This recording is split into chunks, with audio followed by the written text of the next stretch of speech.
You bought a house in Spain with a roof that caved in? Why, yes, I did. No good will come of this.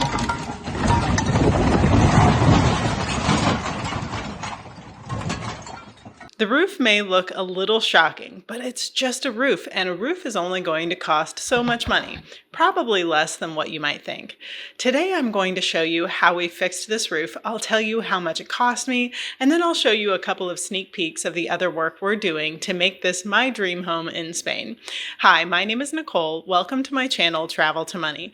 Back in April of this year, I walked through this house, but I had no idea that soon I would be the owner. Just a few days after bringing another YouTuber to see it, a friend of mine called and said he could get me this house for just $9,000 or euro. I wasn't planning to buy another home, but I began to dream about the potential and in the end just couldn't pass up the deal. We knew the house would need a new roof and would also need a new kitchen, at least if I wanted it to be nice.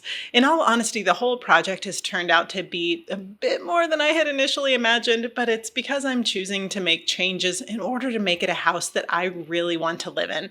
My contractor and I began to discuss various options for a new roof on the house. We could replace the roof with clay tiles like the ones that had been on the roof previously. We also talked about just doing the front of the roof on a slant and building another flat patio on the back side of the roof. Then he mentioned sandwich panels to me, and I began to do a bit of research into them. Ultimately, this is what we went with. Now, I tend to buy a lot of my basic building items from Leroy Merlin, which is similar to Lowe's or Home Depot in the US. My friend went to see the sandwich panels there and got pricing, but then he was passing by one of the builder yards in our town and noticed panels that were twice as thick as the ones at Leroy Merlin and just seemed to be better made. So we decided to get a quote. Now, let me show you a piece of one of the panels that was cut off so you can see exactly what it looks like. The one I'm going to show you is a little beat up because it's been tossed around quite a bit, but you'll still get the idea. So right here is the top, and the cool thing about this style of panel is that they make it look like a clay tile roof, but this top is made of aluminum. Then this entire middle section is insulation, and then on the bottom you have aluminum, and you can choose the color as it will be the ceiling of the interior of your house. Of course, you could cover it if you wanted to, but the nice thing with these is that you get your roof and your interior ceiling all in one.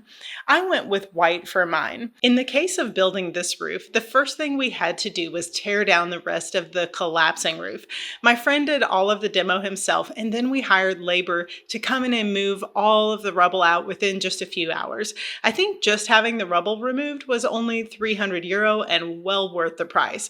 Once everything was cleared out, my contractor went to work ordering the galvanized steel beams and getting them put into place. The measurements for this needed to be pretty precise, and he had to make certain cuts to go around areas that aren't straight. Let me tell you something about these old houses in Spain. Nothing is straight. Not the walls, not the floors, not the ceilings, nothing. So on the sides of the house, he cemented the beams into place and used rebar in the cement. We used slightly larger galvanized steel beams than necessary, just making this as strong and secure as possible. He laughs now, saying, "This roof isn't going anywhere." Once we got the beams in place, we placed an order for the sandwich panels. The company we ordered them from isn't the company that makes them, and the company that makes them is one of the many Spanish companies that takes off the entire month of August. Note for anyone considering a renovation in Spain, don't have any plans for August. So many businesses are closed, and honestly, it's too hot to be working anyway. Finally, September came around and we were able to place the order for the panels. My contractor felt pretty confident that he could install them with the help of a few people, but we decided to have the company that we ordered them from do the installation. Just wait until I tell you how much it cost. You won't even believe it. We were able to schedule the installation for just a few days after I arrived in Spain so that I could be there to see the process.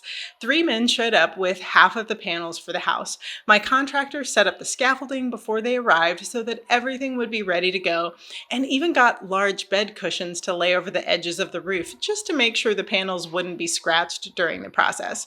My contractor, his brother, and I all ended up having to help with the process of lifting the panels up and over.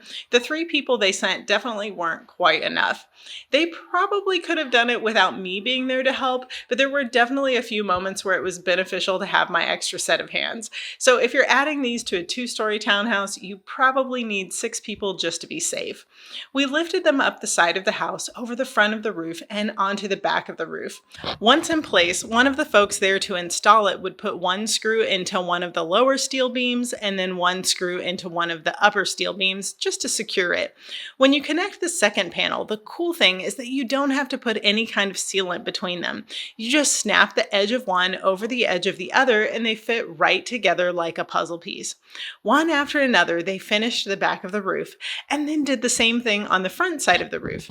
Now, my house is not a perfect rectangle. The front of my house curves a bit like a banana, so the panels don't line up perfectly at the top. On one side, there is a small gap and it grows to be a larger gap on the other side, but none of that matters because of the centerpiece that runs right along all of them to cap off the roof. After everything was in place, the guy with the drill would put more screws into each panel on each beam. Then my contractor took what's called espuma, which is the same thing as spray foam insulation, and sprayed the gaps on the sides of the roof and along the centerpiece as well. After it dried, he cut the foam back to the edges. He also took some sort of wide roofing tape and covered all of the sides with it. It's the same color as the red clay tiles and the red that many of the houses are painted with here, but it doesn't quite match my roof. We have 2 more things to do on this roof installation that haven't happened just yet. First, we need to cut the panels on the ends that are hanging off. On the front of the house, they aren't even, not because of the panels, but because the house wall itself has a bow in it that curves with the road. On the back side, they are just a little bit longer than I'd like since I don't want to remove any natural light that may come in from the windows and doors. Once they are cut back to the correct size, we are buying these aluminum ends that cover the foam you see from the sides and help to give it that clay tile finish. Now, let me show you what the inside looks like with the steel beams and the white ceiling. We of course had the option to paint the beams, but I personally like the look as it is, and it just keeps things simple. Let me know in the comments if you would have painted them or chosen a different color for the ceiling itself. This kind of roof should last between 20 and 40 years. Our weather in this part of Spain isn't too crazy, so I'm really hoping for closer to 40. That would mean that I probably won't have to worry about another roof for my lifetime, which is a little weird to think about. 2 other benefits to this type of roof that I didn't mention before are one, that the roof is really lightweight. After seeing how the other roof caved in because of the ridiculous weight that was on the beams, I felt a lot better about putting a lightweight roof on this old house. Number 2 is the insulation. I was just standing in another house on this street yesterday with all the doors and windows open. When I came into this house, it was noticeably cooler, all thanks to the roof. Okay, now that we've talked about the process, let's talk about the cost. Everything included the old roof removal, the purchase and installation of the beams, and the purchase and installation of the panels, plus the finishing work. We got all of this done for under 4,000 euro. 4,000 euro, that's insane. When I was in Florida last year during the hurricane, the back porch thin aluminum roof got destroyed. The company that came to quote just replacing the thin aluminum roof wanted $15,000 for a back porch cheap roof. This is just one of the reasons I love Spain.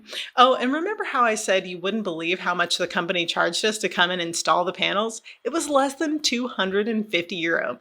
Even my contractor, who is used to doing business in Spain, was surprised by how little they charged us. Then again, if my 2 friends weren't there to help with the installation, the company would have needed more help and I'd imagine would have charged more. In any case, that's the story of my new roof. In the coming weeks, I'll be showing you the other projects we are working on, like removing and resizing the bedroom windows, adding an all-glass ceiling for the hallway, plans for a tile hot tub, and more. Be sure to like this video and subscribe to join me every day where travel and adventure build financial freedom. I can't wait to see where your dreams will take you.